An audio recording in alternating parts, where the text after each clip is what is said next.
शहर के बीचों बीच स्थित एक निजी अस्पताल जिसका नाम है सिग्नस हॉस्पिटल।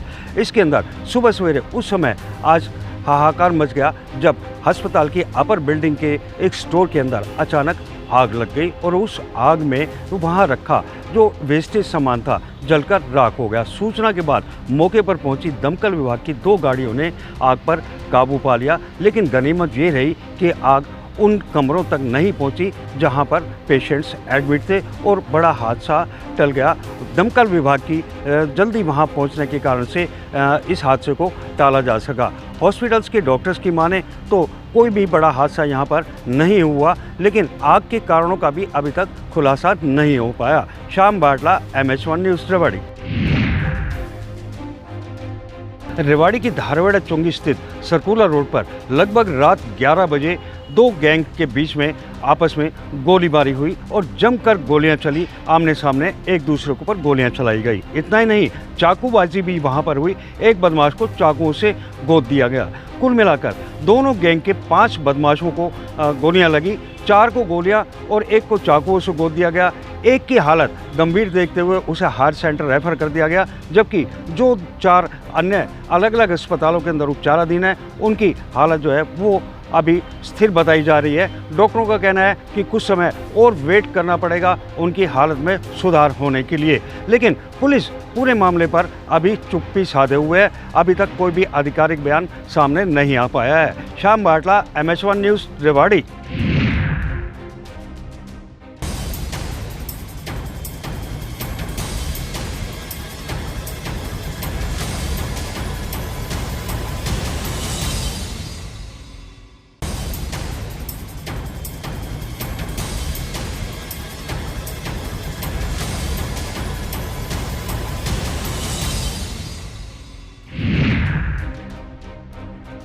पंचायती एवं राज्य मंत्री कपिल मोरेश्वर पाटिल आज करनाल दौरे पर थे। बात करें जहां उन्होंने सबसे पहले जिले भर के तमाम अधिकारियों के साथ बैठक कर केंद्र सरकार द्वारा जो भी योजनाएं लोगों के लिए चलाई गई हैं उसको लेके कहीं ना कहीं अधिकारियों से बैठक की। उसके बाद जो है कपिल मोरेश्वर पाटिल ने उन लाभार्थियों से सीधा संवाद किया जो लोग इन योजनाओं का लाभ उठा रहे हैं। साफ तौर पर उन्होंने यही कहा कि जिस तरह से केंद्र सरकार के 8 साल पूरे हो गए हैं, काफ़ी ऐसी योजनाएं हैं जो गरीब लोगों के लिए काफ़ी कारगर सिद्ध हो गई है। बात करें तो चाहे आयुष्मान भारत कह लीजिए, उज्ज्वल योजना कह लीजिए, अन्य योजनाएं जो हैं चलाई गई है वो कहीं ना कहीं कारगर सिद्ध होती हुई नज़र आ रही है। वहीं धान समेत जो MSP जो 14 फसलों पर जो है केंद्र सरकार ने कल बढ़ाया था उस पर भी कहीं ना कहीं उन्होंने कहा कि साफ तौर पर प्रधानमंत्री लगातार किसानों की आय दुगनी करने के लिए कार्य कर रहे हैं, जिसको लेकर जो है MSP जो है इन 14 फसलों पर वृद्धि की गई है। वहीं उन्होंने आम आदमी की सरकार पर भी निशाना साधते हुए कि कहा कि दिल्ली में जो है आम आदमी पार्टी की सरकार भ्रष्टाचार के मुद्दे को लेकर आई थी, लेकिन पंजाब में उनके मंत्री खुद भ्रष्टाचार के मामले में जेल में हैं। वीडियो जर्नलिस्ट अजय के साथ करनाल से कमल की रिपोर्ट।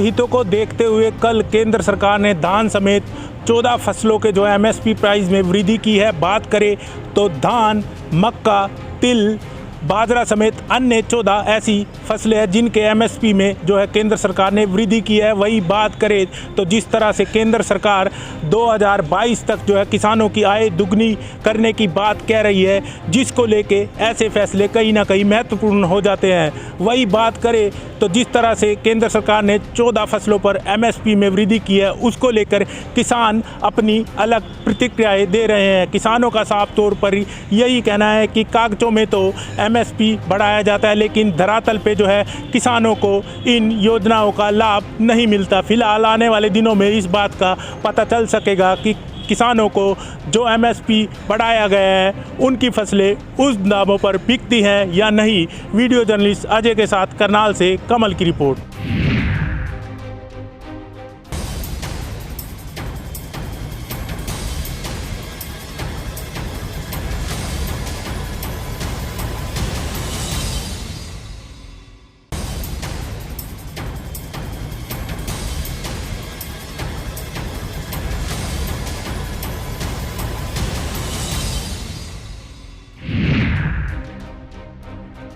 पलवल के जिला विश्राम गृह में आज टोल संघर्ष समिति की बैठक व जिला प्रशासन के अधिकारियों के साथ बैठक हुई, जिसमें पूर्व मंत्री करण सिंह दलाल, पूर्व विधायक रघुवीर सिंह देवतिया व कांग्रेस के वरिष्ठ नेता जगन डागर शामिल रहे। इस अवसर पर उन्होंने अपनी मांगों को लेकर अड़े रहे और प्रशासन के समक्ष कुछ मांगे और रखी हैं, जिसमें गतपुरी गांव की जो पंचायत की जमीन है जिसमें टोल बनाया गया है, उस जमीन पर अवैध कब्जा हटाने की मांग की गई है कि वह उस जगह पर टोल की किसी भी चीज का निर्माण नहीं देखना चाहते। जो टोल का निर्माण हुआ है उसे भी हटवाना चाहते हैं, जिसको लेकर लगातार जो उनकी मांगे हैं बढ़ती जा रही हैं। बहरहाल देखने वाली बात ये होगी कि कब तक इन मांगों को लेकर धरना प्रदर्शन जारी रहेगा और कब यह टोल शुरू होगा। कैमरामैन करतार के साथ नितिन शर्मा, MH1 पलवल।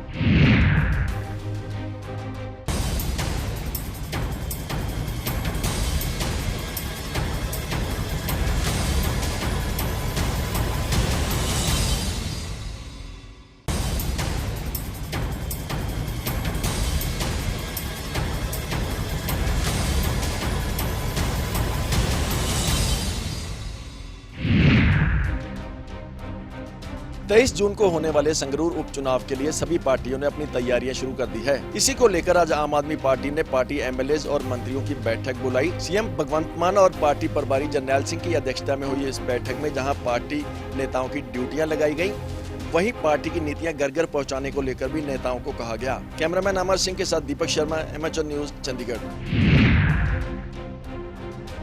पंजाब में अपराधियों पर शिकंजा कसने के लिए पंजाब पुलिस अब पूरी तरह से अलर्ट है और लगातार सर्च अभियान चलाए जा रहे हैं। मोहाली, फतेहगढ़ और रूपनगर पुलिस की ओर से आज संयुक्त तौर पर सर्च अभियान चलाया गया, जिसमें खरड़ के जलवायु विहार में सरप्राइज चेकिंग की गई। इस सरप्राइज चेकिंग में कई संदिग्धों को अपनी हिरासत में पुलिस ने लिया, जिनसे कई हथियार और फेक नंबर की गाड़ियां बरामद की गई हैं। फिलहाल पुलिस की ओर से सभी संदिग्धों से पूछताछ जारी है। कैमरामैन अमर सिंह के साथ दीपक शर्मा, MH1 न्यूज, मोहाली।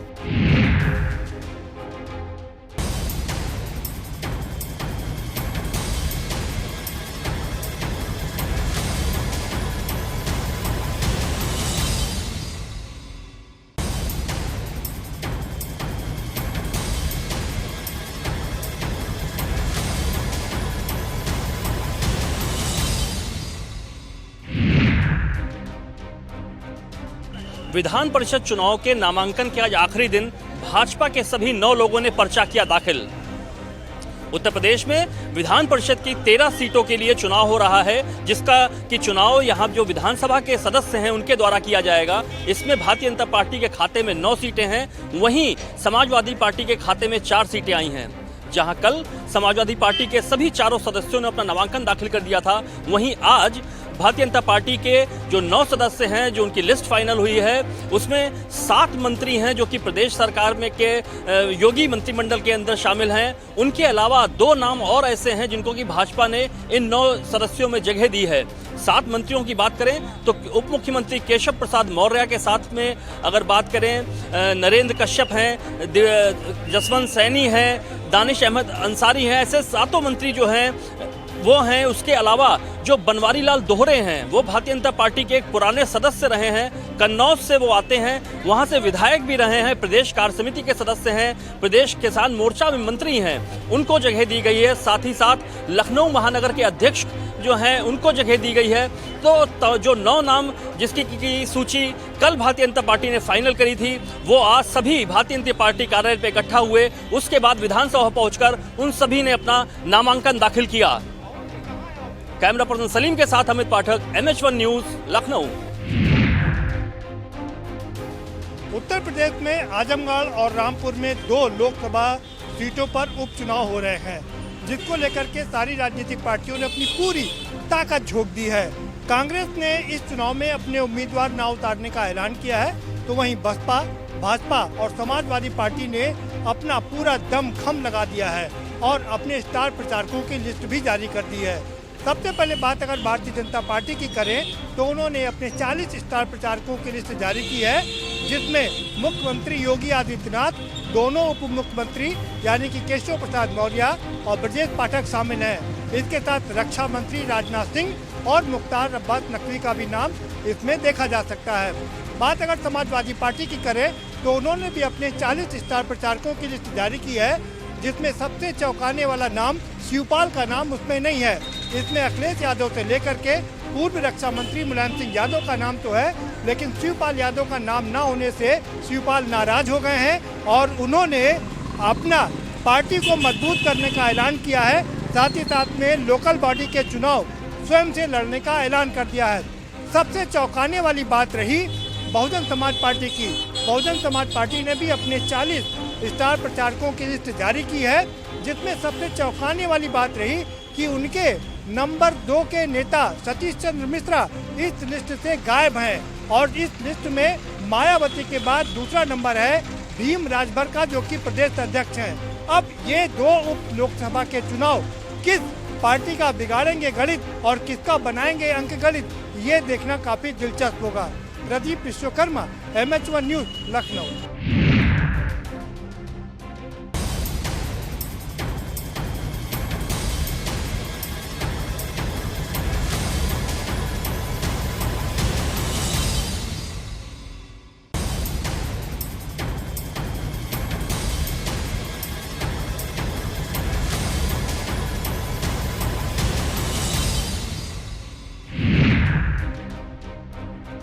हिमाचल प्रदेश की राजधानी शिमला के ऐतिहासिक रिज मैदान की बात की जाए, जहां पे बीते कल सुरक्षा में चूक जो है वो बारी नज़र आई है। और यदि बात की जाए शिमला अंतर्राष्ट्रीय ग्रीष्म उत्सव जो है वो बीते 4 दिनों से चल रहा था और इसकी जो है वो कल आखिरी संध्या थी, जिसमें कलाकार यहाँ पर आए थे और मुख्य अतिथि के तौर पर मुख्यमंत्री जयराम ठाकुर भी यहाँ पहुँचे। और जिस तरह से अव्यवस्था की स्थिति यहाँ पे उत्पन्न हुई, जिस तरह से बात की जाए कल जो है वो भगदड़ जैसा माहौल यहाँ पे बन गया था। अगर कोई अफवाह भी यहाँ पे फैला देता कि यहाँ पे कोई बॉम्ब है या कुछ इस तरह का है, तो काफ़ी बड़ी घटना यहाँ पे घट सकती थी। लेकिन जिस तरह से मैं चाहूँगा कैमरा पर्सन को कि वो दिखाएं कि यही वो मैदान है शिमला का ऐतिहासिक रिज, जहाँ पर जो है वो कल ग्रीष्म उत्सव जो है वो शिमला 2022 मनाया जा रहा था और सांस्कृतिक संध्या का आखिरी दिन था कल। और इसमें गुरु रंधावा मुख्य कलाकार जो थे वो यहाँ पे थे। और ये जो दृश्य दिखाया जा रहा है, यहाँ पर कल कम से कम भी 20 से 25 हज़ार की भीड़ मौजूद थी और यहाँ पे अन्य ब्लॉक्स बनाए गए थे। लेकिन जिस तरह से भीड़ बढ़ी और भीड़ बेकाबू हुई, उन्होंने ब्लॉक्स को तोड़ते हुए धक्का मुक्की का माहौल यहाँ पे बनाया गया। अफरा तफरी का माहौल कहीं ना कहीं नज़र आने लगा और सफोकेशन के चलते जो है वो कहीं ना कहीं युवतियों को जो है अस्पताल ले जाया गया। 5 से 10 युवतियां जो हैं वो अस्पताल यहाँ पे पहुँचाई गई। लेकिन गनीमत की बात यह है कि कोई बड़ा हादसा यहाँ नहीं हुआ है, क्योंकि जिस तरह से यहाँ पे भगदड़ मची और उसको लेकर यहाँ पर कई सवाल भी उठाए गए विपक्ष द्वारा, चाहे वो बात की जाए कांग्रेस की या CPIM की, क्योंकि उन्होंने साफ तौर पे कहा है कि जिस तरह से अंतर्राष्ट्रीय ग्रीष्म उत्सव के समय इतनी भीड़ का होना, प्रशासन को पहले ही अलर्ट होना चाहिए था। उन्हें मालूम होना चाहिए था कि कोरोना काल के लंबे अंतराल से जो है राहत मिलने के बाद जनता जो है वो कहीं ना कहीं मनोरंजन के लिए बाहर निकलेगी और गुरु रंधावा जैसे संगीतकार कलाकार के लिए जो है वो जनता एकत्रित होगी, तो व्यवस्थाएं जो हैं वो चौक चौबंद रखनी चाहिए थी। लेकिन जिस तरह का व्यवस्था में चूक हुई है, उन्होंने साफ तौर पे जिला प्रशासन को घेरते हुए कहा है कि जिला प्रशासन के अधिकारियों के खिलाफ जो है वो सख्त कार्रवाई की जानी चाहिए, क्योंकि यदि कोई बड़ा हादसा हो जाता तो यहाँ पर काफ़ी बड़ी अनहोनी हो सकती थी। जिस तरह से भगदड़ यहाँ पे बनी और मचने का जो यहाँ पे हुआ है कार्यक्रम, तो उसको लेकर निश्चित तौर पे सरकार को घेरने का पूरा प्रयत्न विपक्ष ने किया है।